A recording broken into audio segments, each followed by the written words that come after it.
Clerk will read the next bill. House Bill 2756 relating to seclusion of students and declaring an emergency.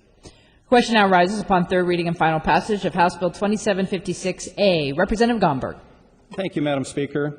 House Bill 2756 would prevent the use of freestanding isolation cells in our public schools, although it would allow the continued use of the more permanent and larger seclusion rooms in the schools. Colleagues, in the few weeks that I've been here in the Capitol, I've learned that there are days that you encounter things that are surprising, saddening, sometimes startling, but that we have the opportunity to make small changes that can have a large impact on people's lives, and this is one of those occasions. On your desk, you will see some photographs of a seclusion cell being used in Washington State. Now, devices like this cannot be used in our state prisons here in Oregon. They cannot be used in our state hospitals here in Oregon, but they can be used in our public schools. In fact, one Portland school has 4 of these devices where it's been documented that they've been used more than 100 times in the last calendar year.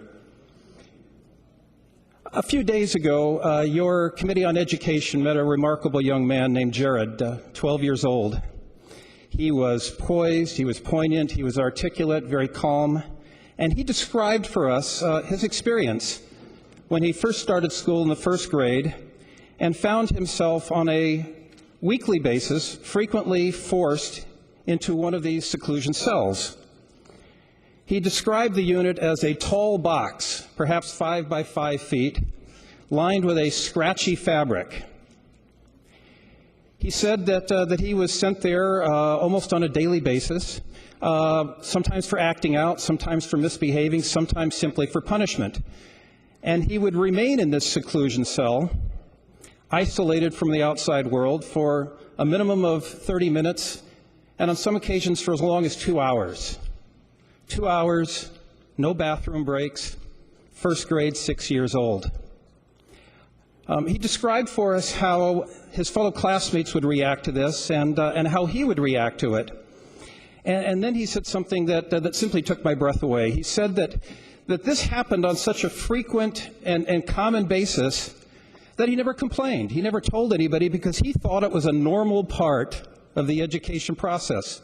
It's all that he had experienced in school.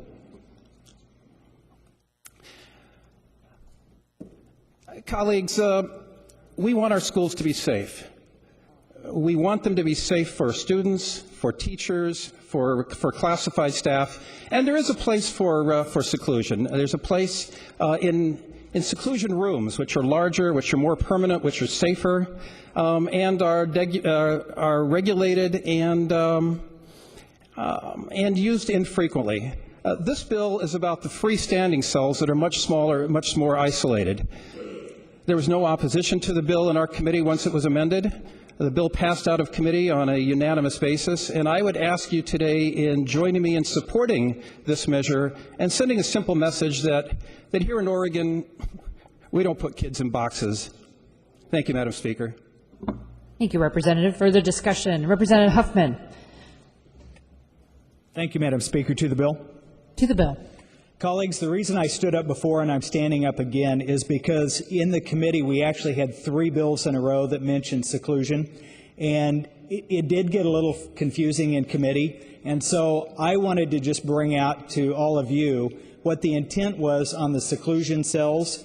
And so my comments on the previous bill, even though it was more on the restraint part of it and the sunset, I did want to get that on the record and say it again on this bill, that the smaller seclusion cells that are considered portable or modular, or they were described as a closet in one testimony, those are still considered off limits even if you screw them to the wall or bolt them to the wall or hang them from the ceiling. Those are intended to not be allowed anymore, and the good representative from Corvallis and Philomath, I think, is going to get up and speak and maybe describe a little better. I don't know if she has the size of the cell that she actually visited one day in Portland, but thank you for your time. Thank you, Representative. Further discussion. Representative Frederick.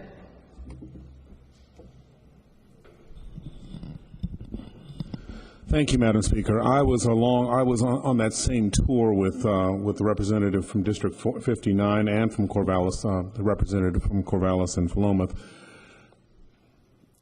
I don't think it is possible to give you a real sense of how stark those rooms are until you see them. The pictures that were sent around today and on your desks is only a picture.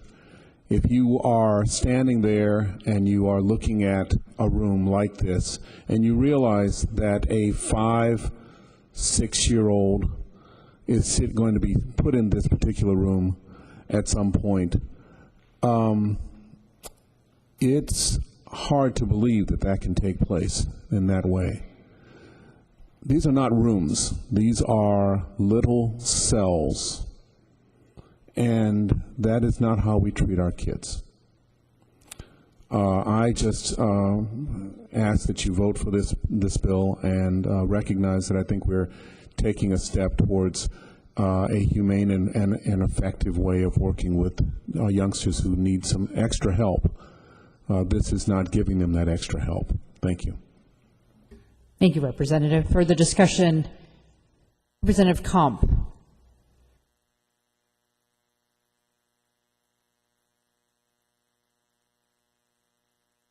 Thank you, Madam Speaker. I was just letting my colleague know that I was going to, a question to the carrier. Question of the carrier. Does the carrier yield? I know of a couple of personal examples from being an educator and a parent. Actually, sometimes in older elementary schools, they do not have seclusion rooms. I know of an example that a student there was a tiny coat closet that was adjacent to the office, and unbelievably, the student was placed in there on a regular basis, and one day they actually forgot to let the student out until the parent called. And so would that coat closet fall under the description of a seclusion room? Thank you for the question. The bill speaks to freestanding seclusion cells, and it was described earlier that those cells would still be defined as freestanding even if they were screwed to the wall or hung from the ceiling. There is separate legislation pending that will deal with seclusion rooms, and it will document for us the definition of what constitutes a room, as well as detailing under what circumstances they could be used. As I read the bill, Representative, I would believe that a closet would be considered, awkwardly enough, a room, and it's seclusion cells that are addressed in this piece of legislation. Thank you. Thank you, Representative. Further discussion? Representative Gelser. Thank you, Madam Speaker.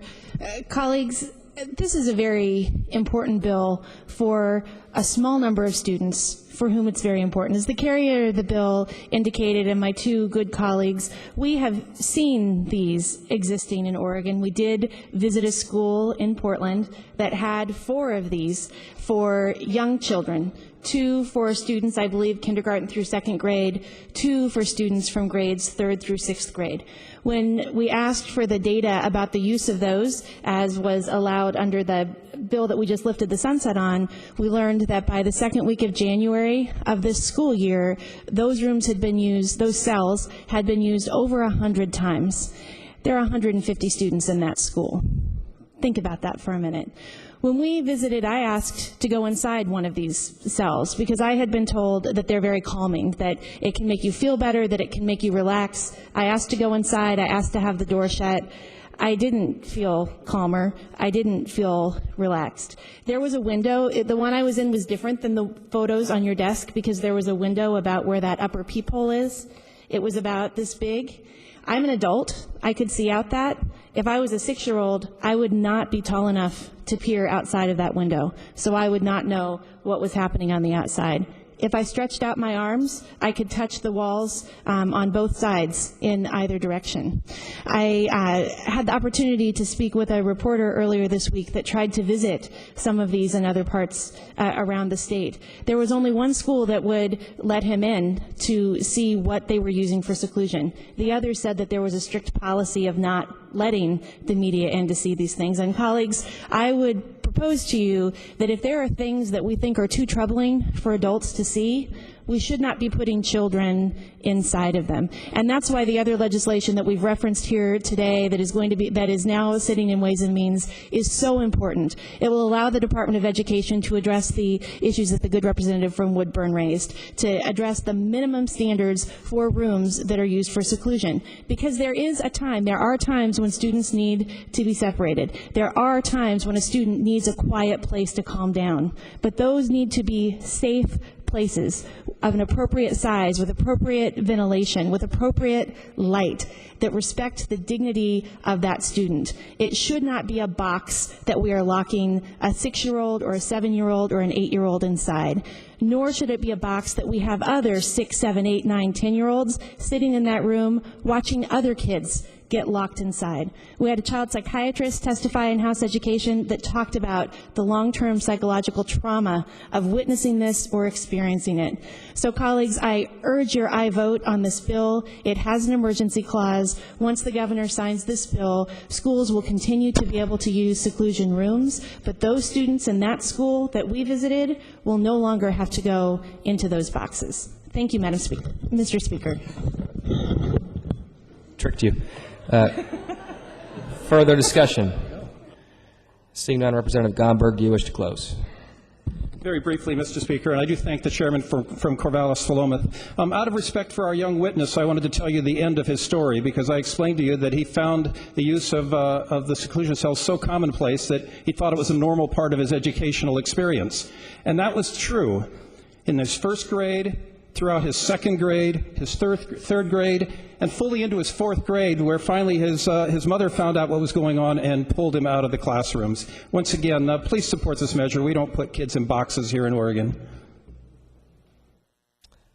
Those who are of the opinion the bill should pass will vote aye. Those opposed, no. The clerk will open the voting system.